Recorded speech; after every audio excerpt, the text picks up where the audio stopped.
Hello po, good morning po. Si Tata po ito. At ang ituturo ko po ngayon ay simpleng paggawa ng chiffon cake.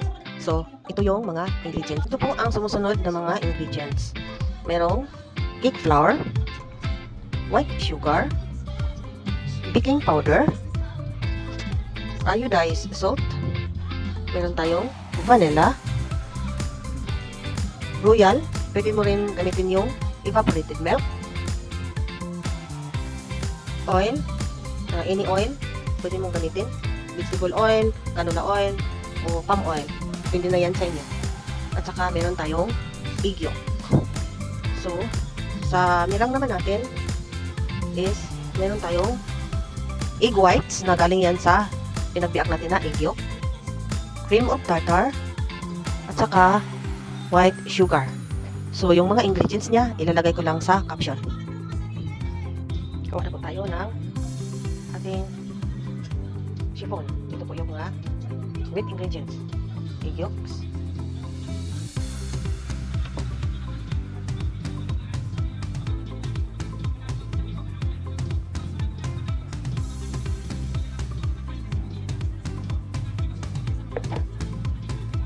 yung sugar, yung asin, at saka ang oil.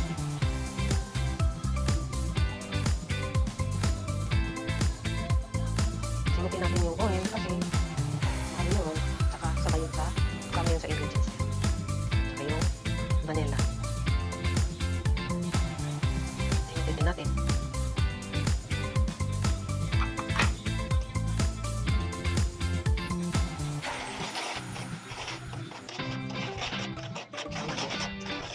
Yung combine na yung mga ingredients niya lahat sa wet ingredients. Yung isa, ngayon na natin mix. Wala tayo ng nirang. Yan ang video natin. Yan. Ano na natin yan para mabakos.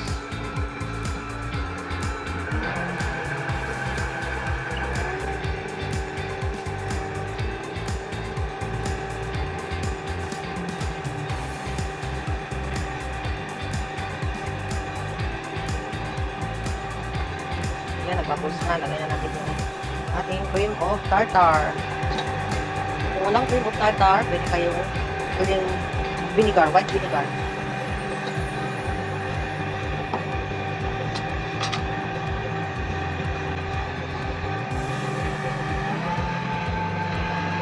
Handaan na natin ilagay ng sugar.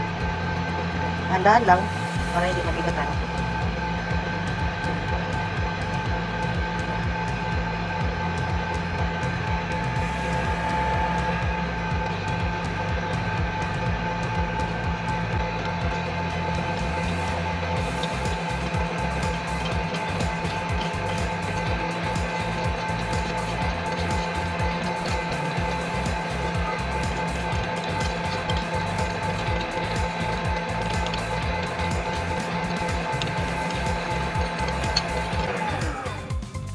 Mix muna natin para makuha yung nasa loob ng dito. Yung nakapot ng virus para malis lahat.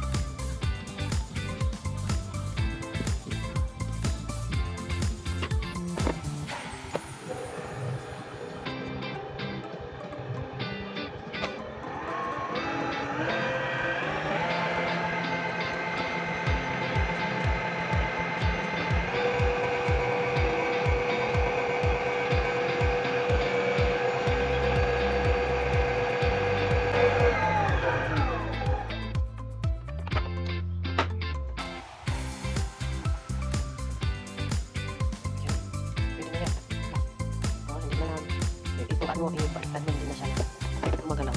Yan. Tama na yan.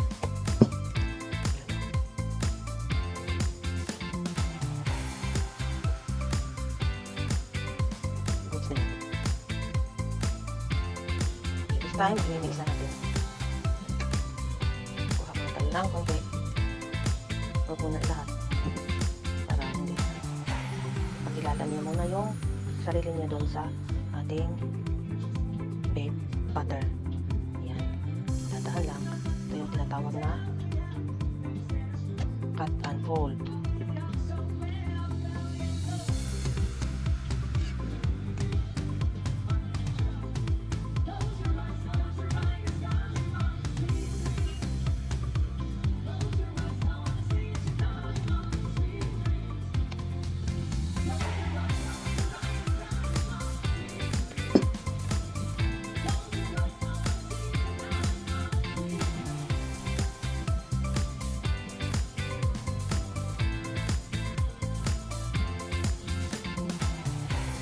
Dahan-dahan lang sa paghalo para hindi bumagsak yung sipon natin.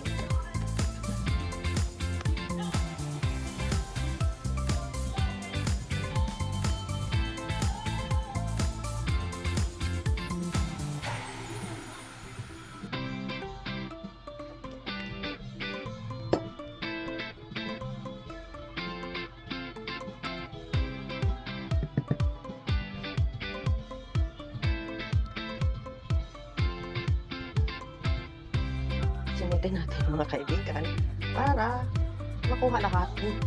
No one left behind. Lahat sila sumasama. Yan. Ito na. Ito tayo.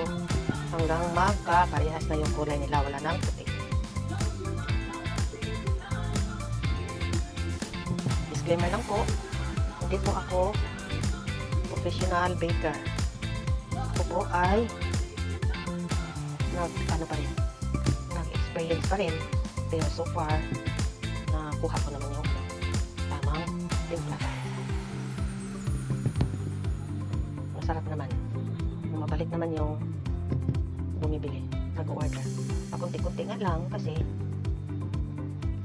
hindi pa ako nag-focus, wala pa akong sapat na financial. Yan, wala na, tama na. Mix na lahat. Yan.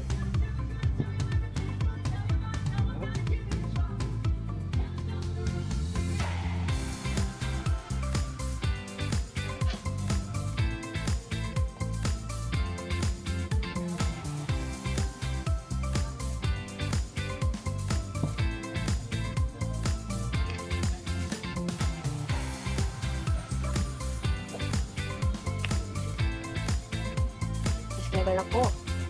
Yaan nyo na, hindi ako nag-gloves kasi naghugas naman ako ng kamay. Kasi pag nag-gloves, uneasy po ako pag gumagalaw. Kasi merong may gloves sa kamay. Mabuti yung nakakamay kasi pag naka ka ng mga dyan sa kamay mo, dali ka lang maghugas. So, mas malinis kaysa yan. Basta po, nakagawa tayo ng tatlong 6x3 na round pan molder. Ayan mga friends, nakagawa po tayo ng tatlong 6x3 na round pan sa ating chiffon cake. Ayan, nakasalang na. Wait lang tayo mamaya. Pagluto na. Mga kaibigan, mga friends, ito na po yung luto na chiffon cake. Yan, tatlong 6x3 na chiffon cake. Follow for more. Thank you for watching. Hanggang sa susunod nating recipe. Thank you. Bye!